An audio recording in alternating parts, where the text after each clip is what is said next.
Hey y'all, I'm gonna make this quick. It's just something that I felt like doing a video for. I've had a lot of questions on different things. Anytime that I post having 3 or 5 or 7 kids here all day and we're just kind of going through life together. But I wanted to write my thoughts down before I did that. And I realized it's dinner, so I think a lot of y'all are probably gonna catch the replay. But if you're watching live, drop me down live. And if you're watching the replay, drop me down replay. And then as always, we love to give out Amazon gift cards. So if you want to share the video, go ahead and click share, comment below that you shared, and I will make sure that you get into the drawing. The reason I titled this Perfectly Organized Chaos is because I don't care how much you organize. If you have kids, your house is gonna be chaotic. It's gonna be loud, it's gonna be messy, but you can have it to where you can have fun and your kids can have fun without feeling like you want to rip your hair out at the end of the day. So that's kind of what I want to speak right now are to the moms who are busy and you are momming it up full time and you just don't want to live life as stressed as you have been. Hey Levi. So this is going to be more for stay-at-home moms than it is going to be for work-from-home moms or homeschool moms.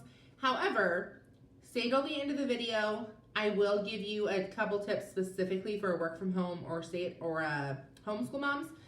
And when I say stay-at-home moms, so let me clarify. These tips are probably going to be used more for the stay-at-home mom who's just a stay-at-home mom. And I don't say that at all to be demeaning. I mean, you do not have a job either from home or outside of the home, outside of your kids and your husband. You don't homeschool, you send your kids off to school, or no, I'm just kidding. You don't homeschool, but maybe your kids are still home with you, like they're young enough that they don't go to school.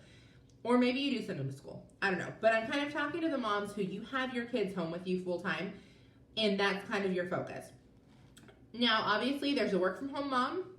You're a little busier than a stay-at-home mom because you're juggling all your kids, plus you're juggling working. There's the homeschool mom, you're juggling all your kids, plus you're now their teacher. So you are, I would say, a little bit busier than even the work from home mom. And then there's the moms like me who decide to be extra crazy, and you are a stay-at-home mom, you're a work from home mom, and you're a homeschool mom. So you are just stacking everything on.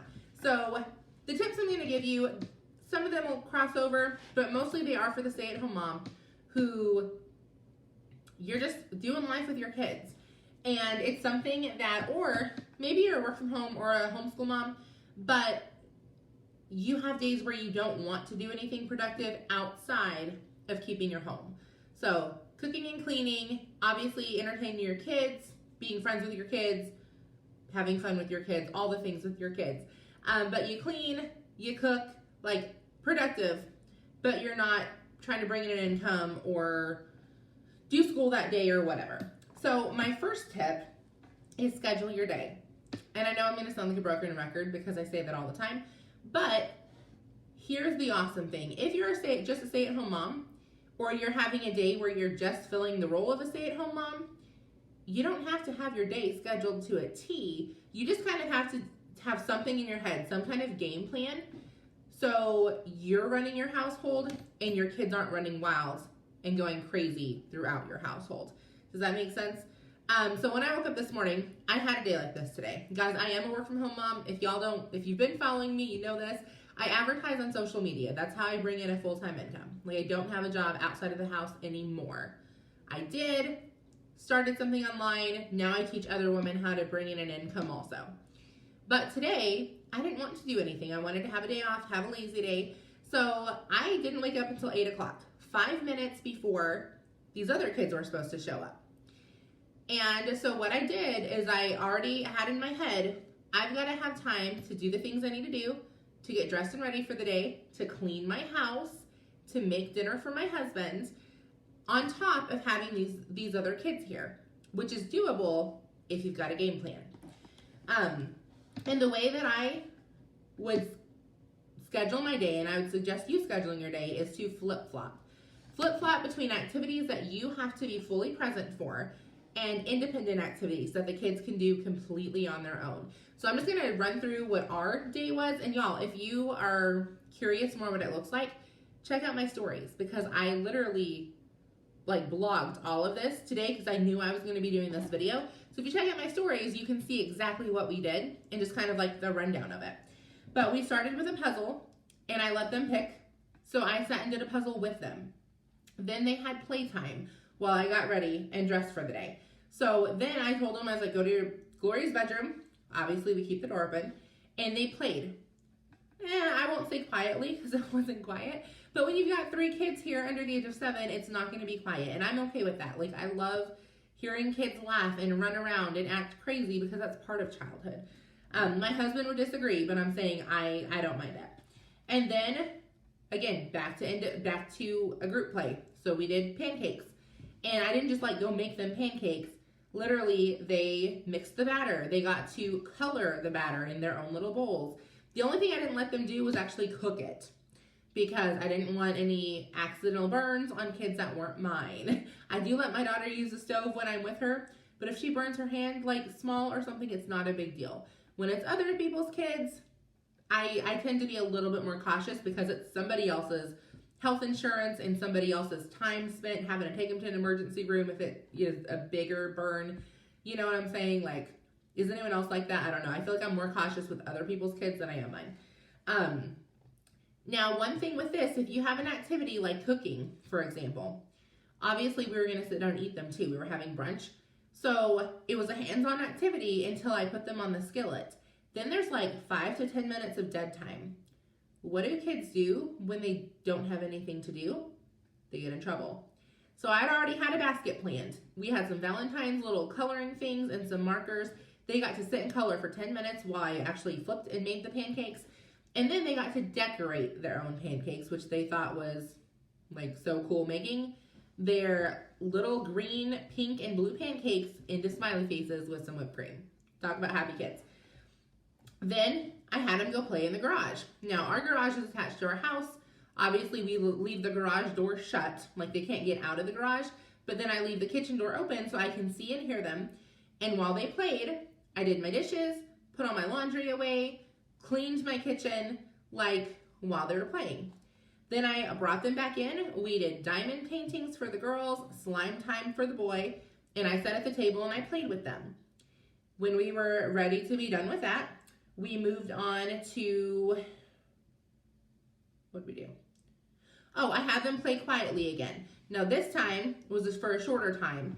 And I went and I cleaned the bedrooms real quick, and I cleaned the bathroom, and I had the kids pick up the living room because it was like all their stuff. So they had fun time in the living room, and they got to build like a little corner something that they played in. Then we all went on a walk, got a bunch of energy out. I don't care how cold it is, guys, get your kids outside.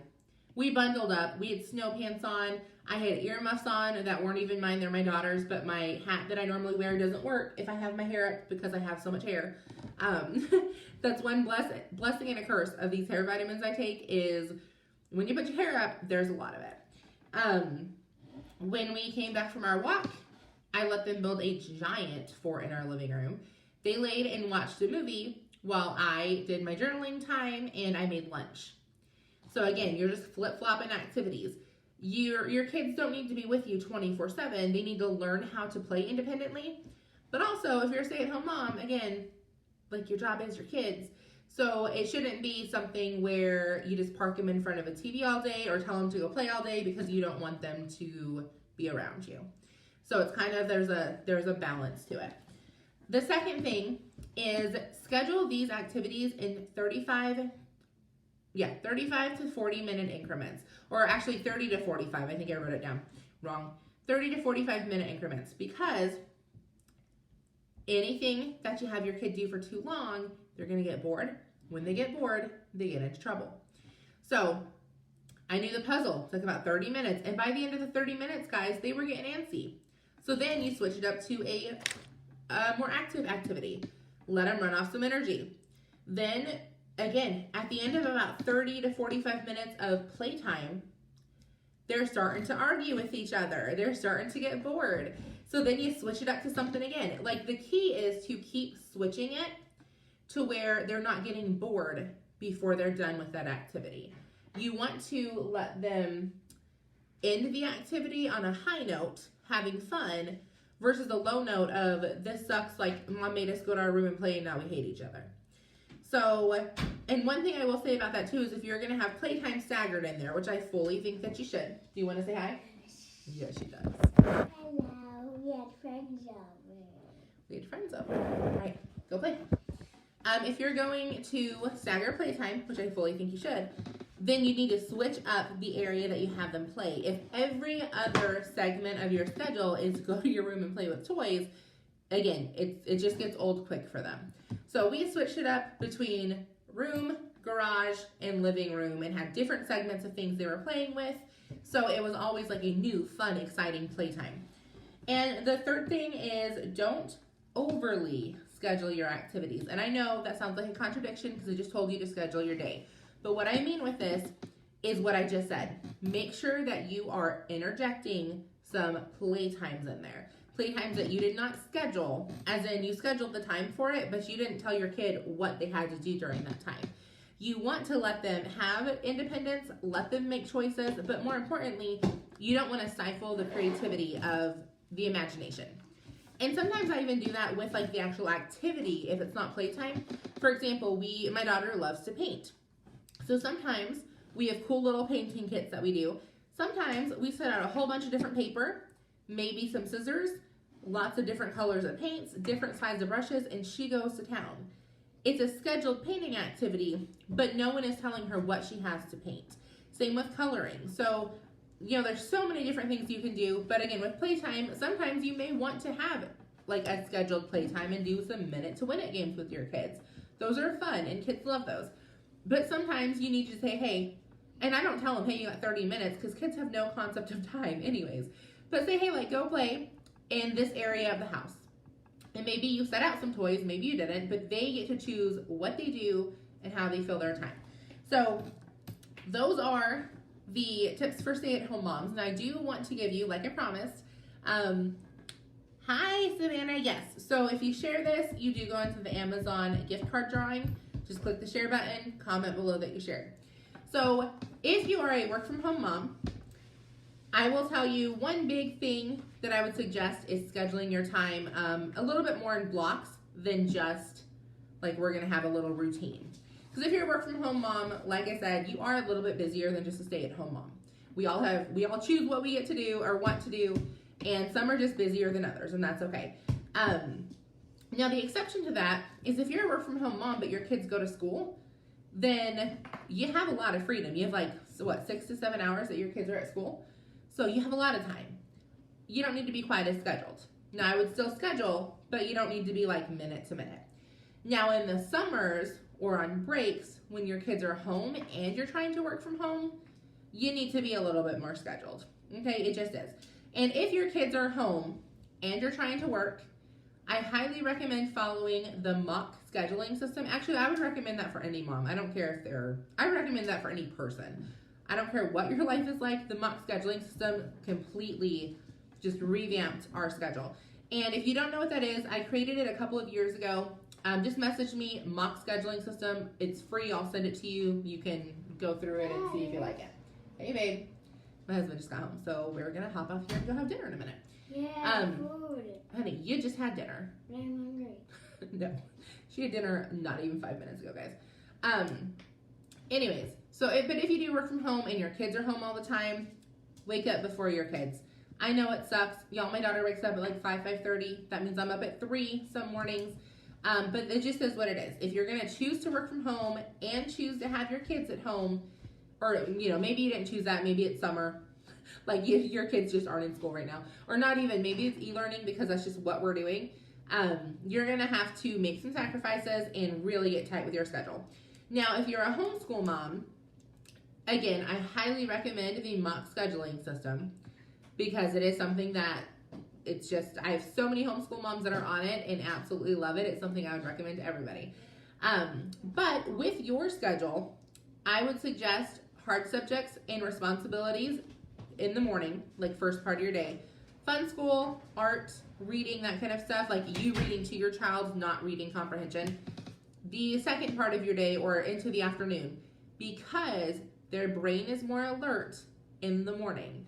Now, I get maybe in teenage years you may think that that's not the case, but if you get them on a really good routine and a good bedtime schedule, I know teenagers hate the word bedtime, but I'm just telling you what it is. If you get them going to sleep and getting up at certain times, like, you can get it to where their brain is very active first thing in the morning. And then Prep Weekly. What I do is I sit down on Sunday and I write down phonics. We're doing this lesson Monday, this lesson Tuesday, this lesson Wednesday. I do that for all of my subjects. One, again, it just helps me know exactly what I need to get done. And if we don't do everything we need to on Monday, we'll throw in something extra on Tuesday. Like, I base it weekly, not daily, so I don't critique myself too hard daily. But it also helps remind me if there's any materials I need for any lessons, like we're doing science projects, or if we're doing a book report and I need to go get a book from the library. Like, it reminds me, okay, I need this for Saturday, I probably should get it now. And y'all, if you're like me and you are a stay-at-home mom, you work from home and you homeschool, one, I'm just going to pray for you because I know you're the busiest of the busy. I get it. But remember, you did choose this. And that's what I remind myself all the time. If I'm having a bad day, I chose this. I chose to make a living online. I chose to keep my daughter at home and homeschool her, which comes with extra responsibilities to keep her socialized. And I chose, just in general, to be a stay-at-home mom. And it does help me enjoy it more when I remind myself, like, hey, you did the daycare thing. You did the working outside the home thing. You didn't like it. So, yes, there's challenges that come with doing everything at home, but it's also very fulfilling if you can get a good routine down, and it's just, I love it. Like, I can't tell you how much I love my life. Like, that's how much I love it. There's literally no words to put it. So, I hope these tips helped. Thank all y'all that shared this, and I will talk to you guys later.